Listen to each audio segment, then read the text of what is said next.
presented by Public Music Mathli.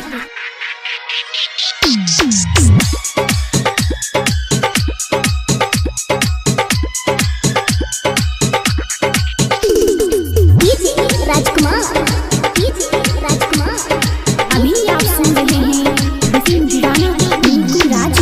शीशा जहिना दिलवा के हमारा तोरे तू दिलही शीशा जहिना दिलवा के हमारा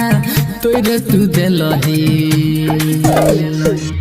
प्यार के बीच रहिया में जान छोड़ तू दिलही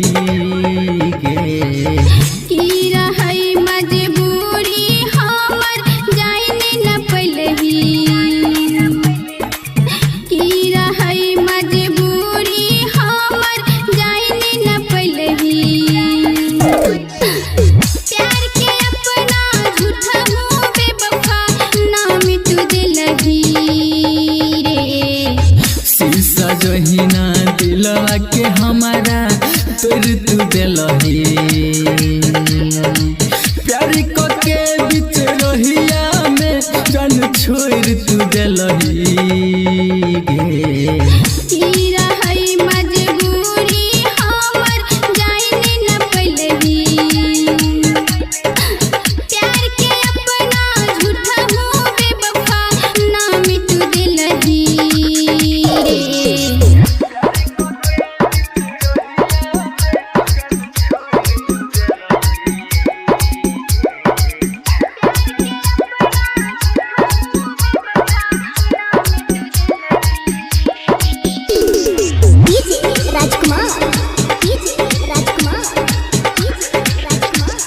Recording by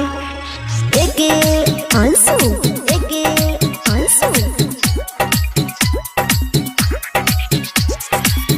दिलवा के बगिया के हमारा रही गए के गो फूल दिलवा के बगिया के हमारा रही गए के गो फूल के बदले काटा चुभलही भेलती हमारा से जोगे हर जइया तू झूठ के बदनाम कैलही जोगे हर जइया तू झूठ के बदनाम कैलही प्यार के बीच रहिया में जान छोड़ तू दिलही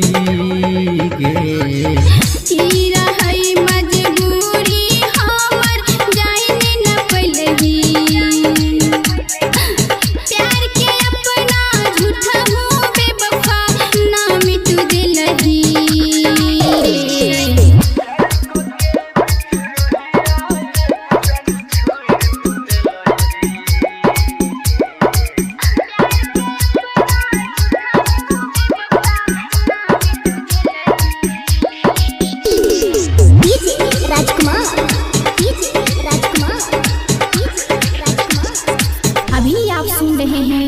विपिन दीवाना नीकू राज की आवाज में।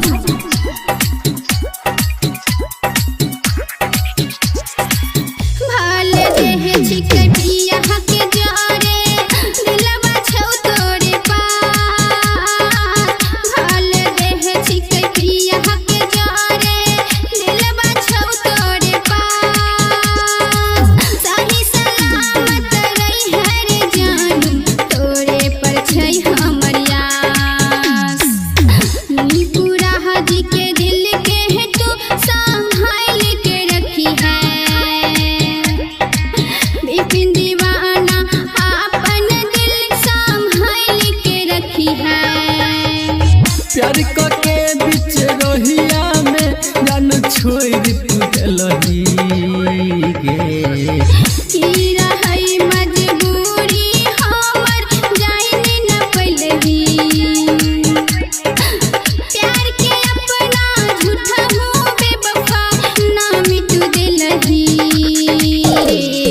रिकॉर्डिंग स्टूडियो पब्लिक म्यूजिक पूरा बाजार।